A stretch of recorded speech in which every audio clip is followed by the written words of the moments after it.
आता यानंतर श्री केदारी साहेब महाराष्ट्र राज्य सहकारी संघ मर्यादित पुणे यांचं सभासदांसाठी प्रशिक्षण होईल. केदारी साहेब चला. आमचे सर्वांचे मार्गदर्शक विद्यमान सभापती मार्केट कमिटी माननीय वसंतराव बालाराव साहेब आपलं मनोगत या ठिकाणी व्यक्त करतील.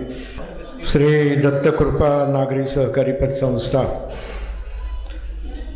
या पतसंस्थेची आज वार्षिक सभा. त्यानिमित्तानं उपस्थित असलेले मार्केट कमिटीचे माजी सभापती माऊली गावडेंचं नाव हे आम्हाला घ्यावंच लागेल, कारण बऱ्याच वेळेला सहकारात काम करत असताना, तालुक्यात काम करत असताना वेगवेगळ्या संस्थांच्या संदर्भात आणि विशेष करून सहकारी संस्थांच्या संदर्भात त्यांचं योगदान या तालुक्यासाठी फार मोठं आहे. त्याचप्रमाणे पतसंस्थेचे चेअरमन, संस्थापक, व्हाईस चेअरमन आमचे हिंगे बापू, सर्व उपस्थित संचालक मंडळ, सभासद, आमचे सर्व पत्रकार मित्र, खरं तर बोलावं काय, कारण तुमचा आरसा इतका स्वच्छ आहे, त्यामुळे उपदेश देण्यासारखं सुद्धा काही नाही. कारभार इतका स्वच्छ आहे, मग कुठं टीकाही करता येत नाही किंवा आमच्यासारख्यानं काही सल्लाही देता येत नाही. बरोबर आहे ना संतोषजी? कारण आरसा असा आहे, भाग भांडवल आहे कोटींच्या पुढं, सभासद संख्या 1360 म्हणजे मर्यादित संख्या आहे. आपल्या मोठमोठ्या संस्थांच्या सभासद संख्या 12-13 हजार 20,000 पर्यंत आणि निधी आहे 2,20,00,000, ठेवी आहेत 21 कोटी आणि गुंतवणूक आहे 9 कोटी. एकूण उत्पन्न आहे 2,52,00,000 आणि निव्वळ उत्पन्न आहे 37,00,000. आकडेवारीच्या तुलनेत जर गेलं तर निव्वळ उत्पन्न फार मोठा आकडा आहे आणि नफ्याच्या तुलनेत गेलं तर 37,00,000 हा सुद्धा आकडा काही कमी नाही.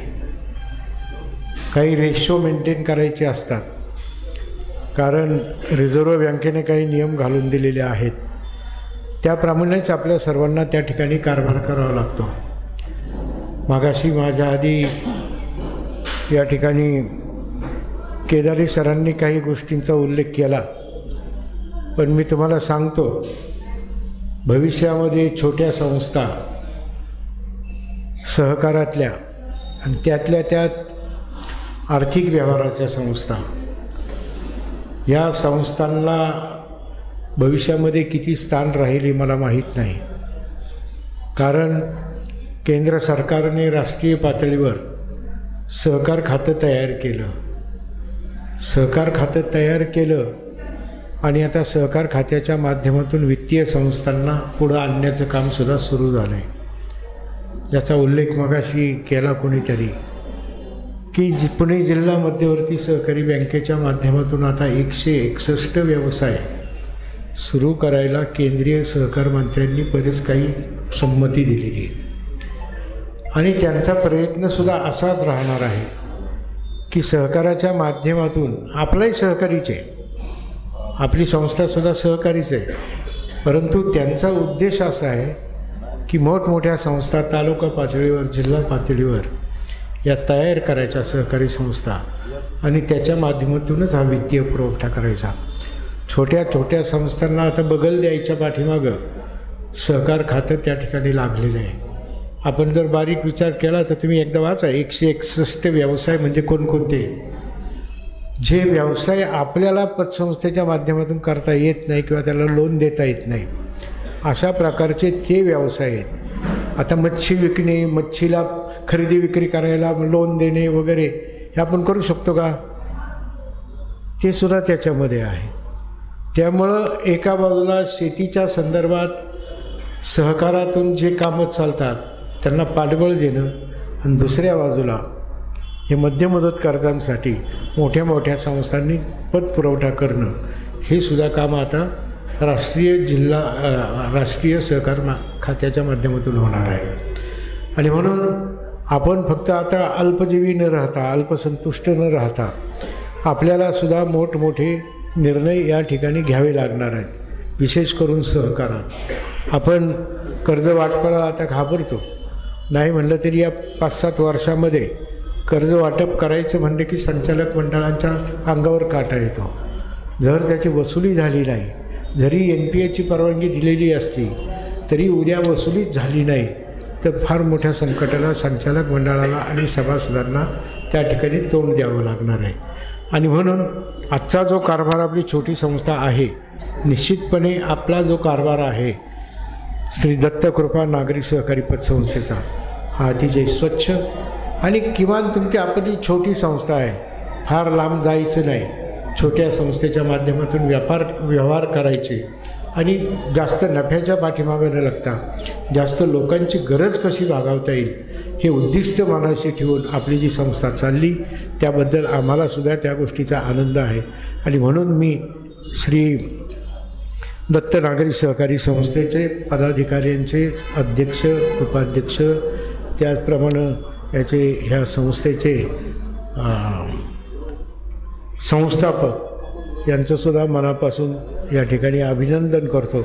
बऱ्याच लोकांनी काही पतसंस्था आपण जर पाहिल्या तर एका पतसंस्थेवरून सुरुवात केली, आता त्यांच्या जवळपास 10-10, 15-15, 20-20 शाखा पाहायला मिळतात. शाखा जेवढ्या वाढतील तेवढी संस्था अडचणीत पण येते. मर्यादित शाखा असल्या 5-10, 4-6, 5-7 शाखा असल्या का त्या कारभारावर कंट्रोल करणं हे सुद्धा सोपं असतं. परंतु 20-20, 25-25, 30-30 शाखा झाल्यानंतर कारभारावर कंट्रोल करणंसुद्धा अवघड जातं.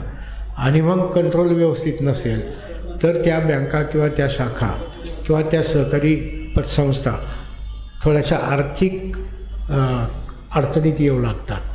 कारण खर्च प्रमाण जादा होतं, नफ्याचं प्रमाण कमी होत राहतं. खर्च प्रमाण जादा का होतं? 20 संस्था जर असतील तर त्या 20 संस्थेचा सगळा खर्च त्या ठिकाणी आपोआप वाढत चालतो. जेवढ्या संस्था कमी असतील, तुमच्या शाखा कमी असतील, तेवढा खर्चाचं प्रमाणही मर्यादित राहतं आणि उत्पन्नाचं प्रमाणही व्यवस्थित राहतं आणि प्रत्येक संस्थेवर आपल्याला त्या ठिकाणी चांगलं लक्षही देता येतं. अशा पद्धतीचा कारभार या संस्थेने आत्तापर्यंत केला आहे. मी त्यांच्या कारभाराला शुभेच्छा देतो. मी अधिक वेळ घेणार नाही, परंतु पुन्हा एकदा सांगतो, या संस्थेच्या कारभाराबद्दल माझ्यासारखी व्यक्ती सहकारात काम करत असताना निश्चितपणे संतुष्ट आहे, समाधानी आहे. आज जर वळसे पाटील असते तर त्यांनीसुद्धा आपल्या कामाचं निश्चितपणे कौतुक केलं असतं आणि म्हणून त्यांच्याही वतीनं मी तुमच्या संस्थेला मनापासून हार्दिक शुभेच्छा व्यक्त करतो आणि थांबतो. धन्यवाद.